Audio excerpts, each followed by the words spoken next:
¿Es la esquizofrenia una enfermedad mental o en cierta manera es una enfermedad biológica, un concepto revolucionario? ¿O es una enfermedad de la mente que en líneas generales no está al alcance de la mano como se había pensado hasta ahora? A finales del siglo XIX, se presentó por primera vez en una conferencia sobre salud mental un nuevo concepto sobre la demencia.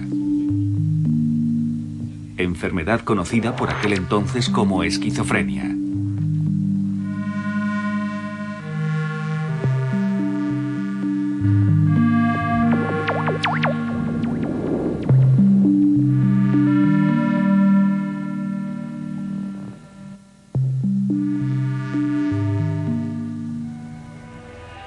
Una antigua película educativa sobre la esquizofrenia. Los pacientes llevaban caretas puestas para que no se les reconociera. A los psiquiatras no les resultó fácil rodar esta película. ¿Qué se pretendía demostrar sobre una enfermedad en la que los pacientes a menudo escuchaban voces, padecían alucinaciones o tenían manía persecutoria? ¿Cómo se establecía la diferencia en el diagnóstico de una persona esquizofrénica o simplemente con un comportamiento extraño si no se conocía la diferencia entre ambas cosas y su origen era tan confuso? ¿Cómo se enfrenta uno a este fenómeno que se encuentra entre nosotros, entre nuestro grupo, en el que vemos a personas que tienen un mundo propio y que incluso tienen visiones, una impresionante fuerza profética, que quieren enriquecerse y hacer feliz al mundo en el que viven? He tenido un paciente que acabo de tratar en la unidad que quería comprar la clínica por 1.000 millones y le hizo a nuestro presidente una oferta muy concreta. Por consiguiente, en este mundo fantástico que habita entre las personas esquizofrénicas, que naturalmente les impulsa, que comprobamos que existe en nuestra cultura, ¿cómo podemos contribuir y qué conclusión podemos extraer para explicar que son como son? ¿Y entonces? El diagnóstico de la esquizofrenia es difícil de hacer, ya que no está muy clara cuál es su causa y la enfermedad en sí es un gran misterio. Según se conoce a través de una antigua encuesta realizada en un psiquiátrico en la admisión a los enfermos que ingresaban por primera vez hace 100 años, los psiquiatras consideraban que el origen podía ser una educación incorrecta, comportamientos de origen religioso, la avaricia, pero también la vida, la pérdida del honor o lo que es más sencillo, la pérdida de la potencia, y por consiguiente el onanismo endemoniado. Pero los psiquiatras eran conscientes de que hurgaban en la niebla. La verdadera causa permanecía irreconocible.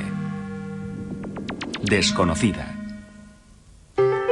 Sin embargo, en el año 1900 se produce un resurgimiento científico. Hasta ese momento todavía se creía que todos los valores de la ciencia se conocían. El mundo estaba prácticamente descubierto. Se debía traspasar la niebla que flotaba en torno a la demencia. Los demonios y los espíritus, que anteriormente habían sido considerados como los causantes de la enfermedad, quedaron desplazados por la electricidad y los gases residuales de los automóviles. ¿Pero qué es entonces? Enseguida se produce un cambio en un doble sentido en cuanto a las causas que producen la enfermedad. ¿Es la esquizofrenia una enfermedad mental o en cierta manera es una enfermedad biológica, un concepto revolucionario? ¿O es una enfermedad de la mente que en líneas generales no está al alcance de la mano como se había pensado hasta ahora? Surge un planteamiento sobre los principios filosóficos que separa las distintas posturas de hoy en día. Atrás quedan las cabinas de rejas y las camillas de inmovilización en las que se les retenía. Se crean instituciones nuevas y modernas y los médicos comienzan a hacer terapias con los pacientes, como por ejemplo en esas norias donde los enfermos giran como en un tío vivo, donde se pueden despertar sentimientos de felicidad. Muchos pacientes ingresan durante meses en clínicas donde se encuentran protegidos a través de baños con vendajes que les proporcionan relajación y tranquilidad durante horas. Sin embargo, con el nacionalsocialismo todo cambia. Renombrados investigadores huyen de Alemania. La teoría de la relatividad estatal controla absolutamente las mentes. Hay una discriminación absoluta hacia la locura. La humanidad se subdivide en seres provechosos y dañinos. Los nazis intentan a través de películas divulgativas machacar las mentes. Los psiquiatras fascinados del fascismo se lanzan contra el análisis estático de la esquizofrenia y demuestran que la enfermedad en los hijos de los afectados se manifiesta de una forma más frecuente de lo normal, de lo que se deduce que la esquizofrenia es una enfermedad hereditaria. La búsqueda de las causas de la enfermedad se limita a la transmisión hereditaria y a menudo en lugar de una terapia se recurre al asesinato de los enfermos. Después de la guerra hay que ponerse manos a la obra, la reconstrucción, el pensamiento práctico. Por lo menos en Occidente no se tenían en cuenta estas grandes teorías, y mucho menos en la psiquiatría. Se hace muy difícil tener un comportamiento civilizado, ya que también permanecen antiguos nazis entre las autoridades. Para las terapias se aprovecha lo que hay, por ejemplo la electricidad, que ya desde los años 30 se utilizaba para los electroshocks. Utilizados tanto para ataques epilépticos como en las terapias contra la psicosis.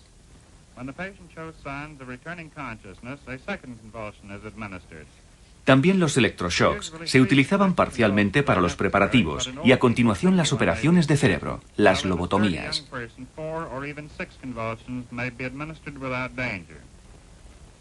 Aquí se muestra cómo se realiza en un paciente ya muerto. Una película educativa para psiquiatras realizada por el propio inventor de la lobotomía, el Dr. Walter Freeman de Washington. La tapa frontal se separa del resto del cerebro. El doctor destaca lo fácil y rápida que resulta hacer esta operación. Solo se necesita habilidad artesanal y un piolet, que se introducirá hasta el cerebro a través de los ojos. Hasta ese momento se creía que a los esquizofrénicos había que arrestarles, ya que no se les podía hacer responsables de la fantasía y la creatividad de su cerebro. Con esta operación se separaban las conexiones de las partes afectadas del resto del cerebro. Que los psiquiatras tuvieran plena seguridad en cuanto a la causa de la enfermedad llevó a una de las terapias más graves que dio lugar a personas emocionalmente deshechas. En principio, estos métodos se abandonaron con el descubrimiento de los medicamentos psiquiátricos modernos, los neurolépticos. Se produce una desconexión de todos los córtex frontales y por lo tanto del dominio del cerebro, muy importantes en la posesión de la fantasía y la creatividad. Y a través de estas manipulaciones, en el fondo, lo que se ha hecho se puede conseguir hoy con los neurolépticos, es decir, reducir la creatividad y el funcionamiento de la fantasía de los afectados. Los neurolépticos tienen gran éxito de ventas, como se demuestra en el mercado durante los años 60. No obstante, hoy se tienen en cuenta los graves efectos secundarios que tienen estos medicamentos utilizados para aplacar la psicosis esquizofrénica. ¿Se han ocultado con estos medicamentos, al menos de una forma indirecta, las causas de la esquizofrenia? Hoy podemos realizar tratamientos muy suaves. Podemos hacer tratamientos con los llamados nuevos y atípicos neurolépticos. Estos medicamentos aumentan las sensaciones vitales y mejoran considerablemente la calidad de vida de los afectados. ¿Qué significa la psicosis? Como terapeuta, ¿cuál es la terapia óptima? ¿Una terapia posible con los neurolépticos o una terapia libre? Eso forma parte del futuro y no sabemos si de un futuro más o menos lejano. Sin embargo, es indudable que los medicamentos han revolucionado la psiquiatría. A muchos pacientes se les puede dar el alta y pueden volver a casa, porque con una pequeña modificación en la química del cerebro se reconduce su psicosis. En lugar de alborotar, ingresan en las instituciones donde permanecen tranquilos. Aún así, la tranquilidad dura poco. La revolución de los estudiantes de finales de los años 60 también afectó a la psiquiatría. Es decir, los pacientes no son considerados simples individuos a los que atender, sino un producto de la sociedad en la que viven. Una actitud que en los países socialistas del este se impone desde hace tiempo. No obstante, mientras que esta actitud ha ido evolucionando gradualmente a la vez que se producía la reforma de la psiquiatría en los países del este, en los países occidentales provocaba grandes escándalos. Se considera que no solo la sociedad puede ser la causa de la enfermedad con su contradicción, su hipocresía y su represión.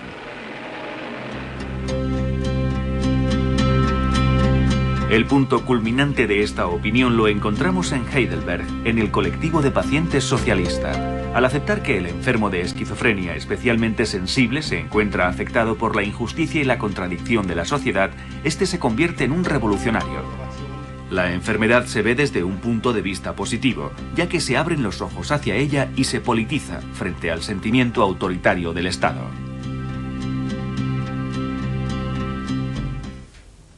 De esta forma, esta actitud queda hoy desestimada. Pero yo creo que también tenemos que tener en cuenta que hoy vivimos en la era de la proscripción de la enfermedad psíquica, también en la era de la proscripción de la psiquiatría. En 1968 todo cambió. En esta época existía una glorificación de la psiquiatría y de la enfermedad mental, pero de ningún modo se producía en toda la psiquiatría, sino que definía la reforma psiquiátrica que ya se había magnificado. Hoy en día el péndulo se encuentra ligeramente desviado en sentido contrario. Quizá tenga algo que ver en esto que hoy la causa de la esquizofrenia se vuelve a buscar más en el aspecto biológico. El cerebro se encuentra en el núcleo de la investigación, al mismo tiempo que se encuentra una solución a la antigua contradicción entre el origen psíquico-mental y el origen orgánico-biológico de la enfermedad. Como ya se sabe, el cerebro como órgano representa nuestra psique, y con la enfermedad se altera. De eso está convencido el profesor Bogerts, de la Clínica Psiquiátrica de la Universidad de Magdeburg.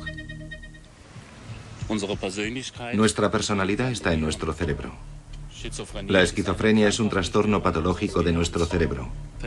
Podemos encontrar muchos aspectos diferentes de complicados modelos de alteraciones del cerebro. Un cerebro humano reducido por deshidratación conservado en parafina. Los cerebros que aquí se examinan proceden de pacientes esquizofrénicos fallecidos. Se han cortado en pequeñas rodajas para observarlos a través del microscopio. Aproximadamente una tercera parte del cerebro posee diferencias más o menos considerables con respecto a un cerebro no afectado por la esquizofrenia. Aquí tenemos un área muy importante en el lóbulo de la sien, que es fundamental para el control emocional, para la configuración de la memoria y para procesos mentales superiores, como la formación del hipocampo con tejidos no adyacentes. Así parece normal en cuanto al tamaño se refiere. Cuando observamos aquí a un paciente que ha sido diagnosticado con esquizofrenia, podemos apreciar marcadas diferencias. Las áreas están mínimamente trazadas, lo que, según hemos visto antes, se aprecia claramente. Esta formación del hipocampo aquí es muy pequeña, probablemente por causa de un menor desarrollo prenatal.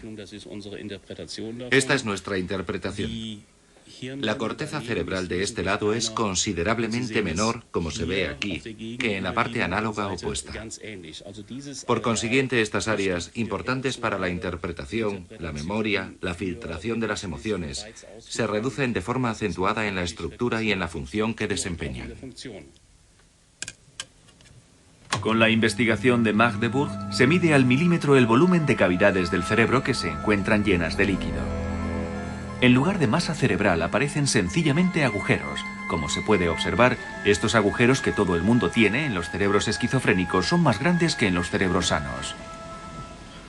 Estas alteraciones del cerebro que hemos visto aquí, es decir, la dilatación de las cámaras internas del cerebro, que a menudo se apoyan y producen una reducción de sustancias de esta naturaleza en las áreas medias de los lóbulos de la sien, muestran pruebas inequívocas de que pertenecen a los cerebros con trastornos de esquizofrenia y desde hace muchos años producen una incertidumbre considerable. No obstante, en muchos pacientes estas alteraciones son mínimas. Y entonces, ¿por qué se desencadena la enfermedad en realidad? Tiene que haber algunos factores más. Por el momento se cree que lo más importante es la transmisión hereditaria, es decir, los genes.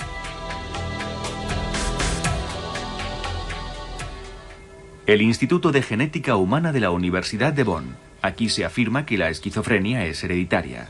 Los genes son los responsables de la enfermedad.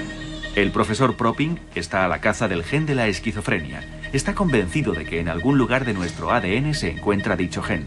Hay que buscarlo. La esquizofrenia tiene componentes genéticos, por lo que los genes juegan un papel determinante en la estructura y el funcionamiento del cerebro. Con los métodos genéticos nos acercamos a la causa que origina la esquizofrenia. Prácticamente a diario se hacen análisis de sangre donada por los enfermos de esquizofrenia. Las pruebas se analizan genéticamente y se comparan con la analítica de una sangre sana. La sospecha de que debe haber una diferencia entre ellas procede de un antiguo estudio realizado a los familiares de los pacientes. Se ha demostrado que los familiares directos de los pacientes, es decir, hermanos o hijos, tienen un riesgo aproximado del 10% de desarrollar la esquizofrenia en el transcurso de su vida. Este porcentaje es más considerable que la tasa de enfermedad en cuanto a la densidad de población media, que se encuentra en un 1% aproximadamente. Esta conexión estadística demuestra que con plena seguridad la genética tiene algo que ver y que la transmisión hereditaria juega un papel importante. tiene que haber un gen que produce la esquizofrenia. No obstante, una vez que esto se ha detectado, es posible la utilización de medicamentos acertados. El profesor Propin es optimista en cuanto a que en poco tiempo se descubrirá su ubicación exacta dentro de la cadena de ADN.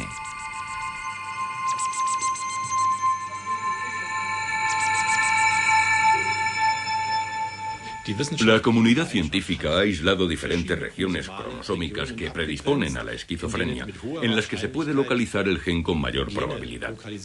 También existen hipótesis muy concretas que se verificarán y se validarán en un momento determinado. Yo estoy completamente seguro de que estas conexiones se comprobarán en el transcurso de los próximos 3 o 4 años, como muy tarde. Por lo que se puede decir que existe un gen que predispone, o que existe un gen que predispone para la identificación de la esquizofrenia. Y entonces, si desde hace tiempo se sabe que algunas personas que no tienen este gen tienen la enfermedad, tenemos que considerar la importancia de otros influjos, factores mentales, psíquicos y sociales, nuestra experiencia estrictamente personal. Por ello deducimos que nuestro cerebro también se altera, como dice el profesor Falcay de la Clínica Psiquiátrica de la Universidad de Saarland desde Homburg. Por el contrario, en contradicción a lo que antes se pensaba, en nuestro cerebro durante el transcurso de la vida hay posibilidad de que se produzcan alteraciones. El cerebro humano se desarrolla desde el momento de la fecundación hasta la muerte. A lo largo de este desarrollo se pueden producir lesiones constantes que con el tiempo derivan en la enfermedad de la esquizofrenia. Antes del nacimiento, en el seno de la madre y durante el primer año de vida, el cerebro está especialmente sensible. Con la tomografía Kerspin se realizan estudios del cerebro en la vida cotidiana. Con esto se hace posible el reconocimiento de los pacientes antes de morir. Con este método han surgido 3 imágenes particulares pertenecientes al cerebro de una persona sana, de una persona con esquizofrenia y de su hermano, que no obstante no está enfermo.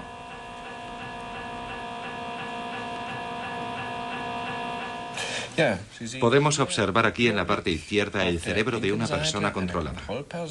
Son imágenes tomadas a través de una tomografía Kerspin.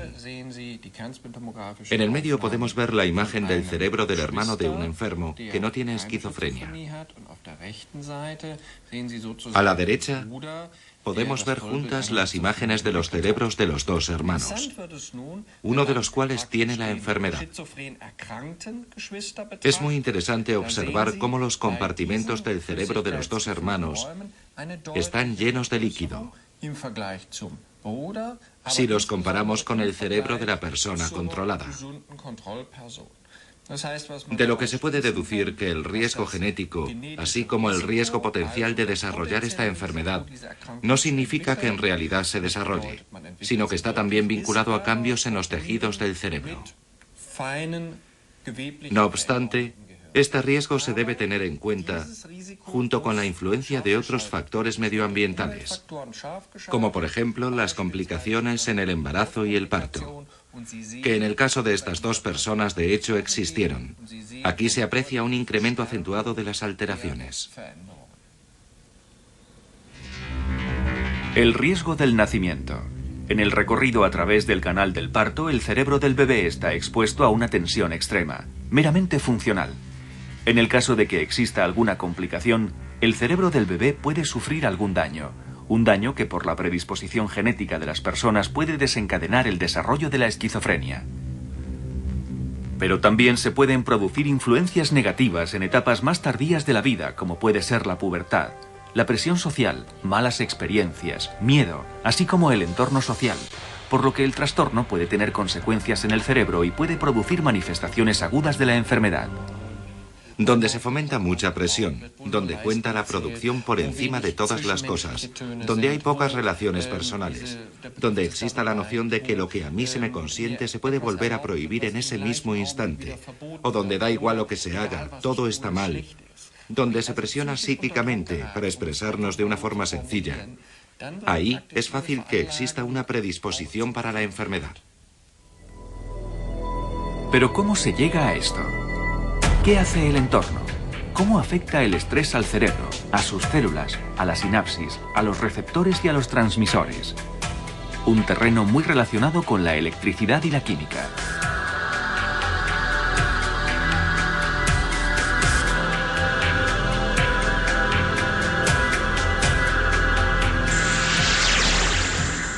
París, la Pitié-Salpêtrière, el complejo clínico más amplio de toda Europa. Aquí trabaja el director Mallet, un químico que recurre a la biología. Él considera que la causa principal de la esquizofrenia está en la química del cerebro. Según dice, el estrés puede alterar el trabajo de los genes en nuestro cerebro, revolver el proceso del circuito de regulación de los neurotransmisores y variar la cantidad de sustancias que producen los genes. Nuestro cerebro se rige por moléculas. La cantidad de moléculas varía de forma constante. La alteración en el número de moléculas puede derivar en una esquizofrenia. Entonces, ¿por qué se descontrolan estas sustancias? De los experimentos realizados con ratas podemos sacar algunas conclusiones. Se trajeron desde España cerebros de ratas conservados en el congelador a los que previamente se había sometido a todas las situaciones posibles de angustia y temor. El objetivo es encontrar una respuesta a esta pregunta. ¿Qué hace el estrés con el cerebro?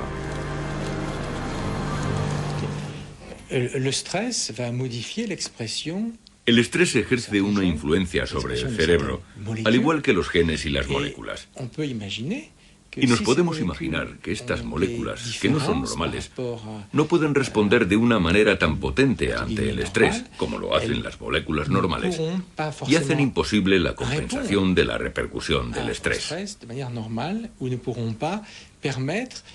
Consideramos que este podría ser un factor que fomenta la aparición de la esquizofrenia y otros trastornos.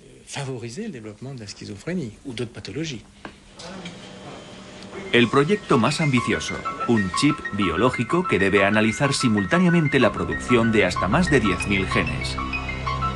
Debe montar una rigurosa lista de control, una técnica altamente sensible. Debe detectar el descubrimiento de aquellos genes que se alteran por causa del estrés. Lo que es evidente es que las esperanzas puestas sobre la investigación son muy grandes, aunque todavía no se conozcan. Mi esperanza es que a través de esta investigación podamos llegar a entender la causa tanto de la esquizofrenia como de la función del cerebro. No se puede desligar una cosa de otra, la genética de la esquizofrenia y la función de un cerebro normal. Y este es el gran concepto sobre el que trabajamos. De esto depende el estudio del circuito de las neuronas del cerebro en cuanto a cómo funcionan con normalidad. Y después, tener en cuenta estos circuitos todo lo posible para que se desarrollen a partir de ellos modelos matemáticos. Pero también existen otros muchos planteamientos a la hora de aclarar las causas. A primera vista, algunos de ellos parecen completamente remotos, como por ejemplo que la esquizofrenia se puede desarrollar por un virus en el cerebro.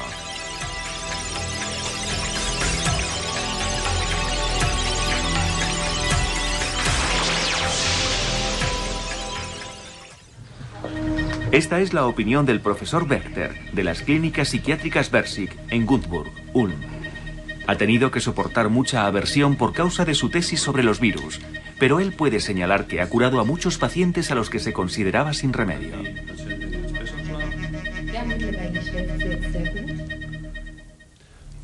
Nuestro cerebro está lleno de virus, la mayoría de los cuales no producen alteraciones, pero pueden producir depresiones profundas o esquizofrenia.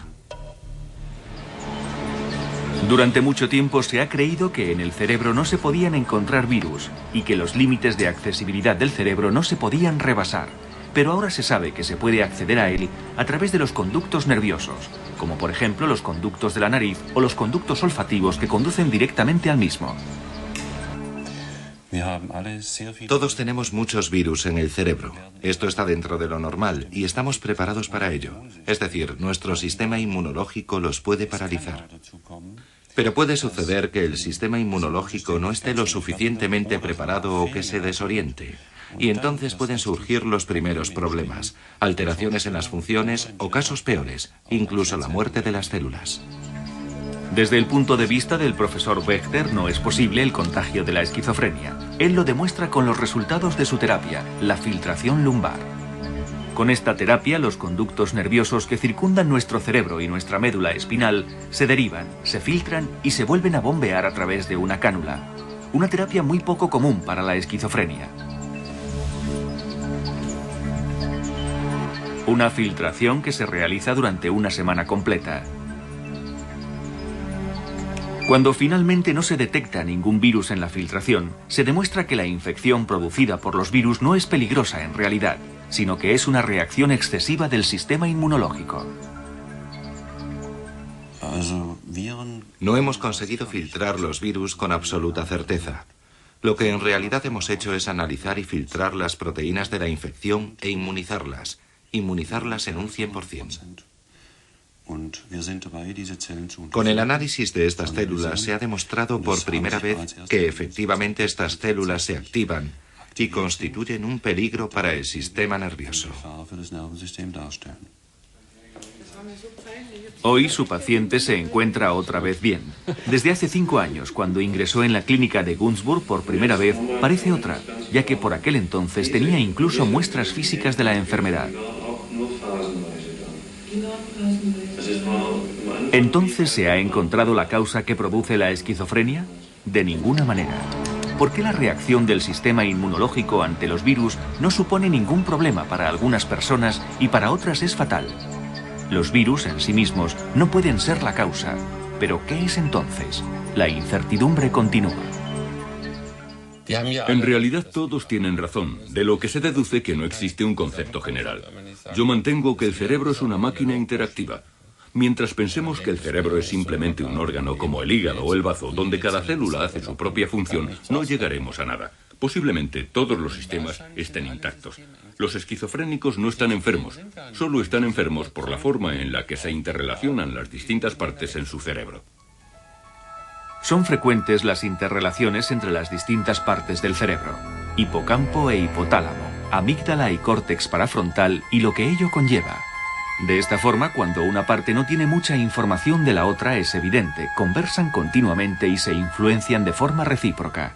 Hay una interrelación. No se relacionan de la forma en la que deberían hacerlo. Y por ello hay tantas consecuencias de esta relación. Porque naturalmente la interrelación depende de varios procesos: regular, hormonal, social, psicoterapéutico, de un proceso de drogadicción y posteriormente de un proceso de riego sanguíneo cuando de repente en la vejez se convierte en psicótico.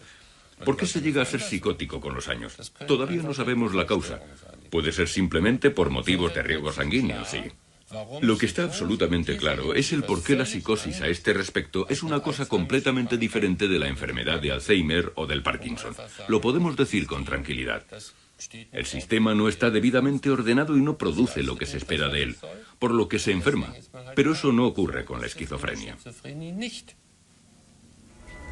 Quizá por este motivo tengamos que trabajar con causas varias y completamente diferentes. Alteraciones del cerebro, factores genéticos, influencias medioambientales que van desde el nacimiento hasta la sociedad donde vivimos. Factores motivados por el estrés que someten al cerebro a un esfuerzo, e incluso hasta virus que amenazan al cerebro y otros muchos motivos que todavía no conocemos. Por ello todos pueden ser responsables de las interrelaciones que pueden llegar a provocar un trastorno. La esquizofrenia es la enfermedad más compleja que existe.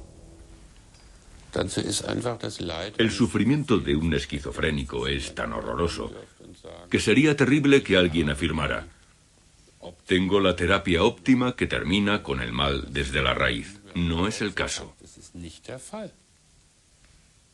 Ni siquiera, con todos los avances que se han realizado últimamente, se ha conseguido llegar al fondo de la cuestión. Quizá tengan que transcurrir otros 100 años más hasta que encontremos la respuesta definitiva.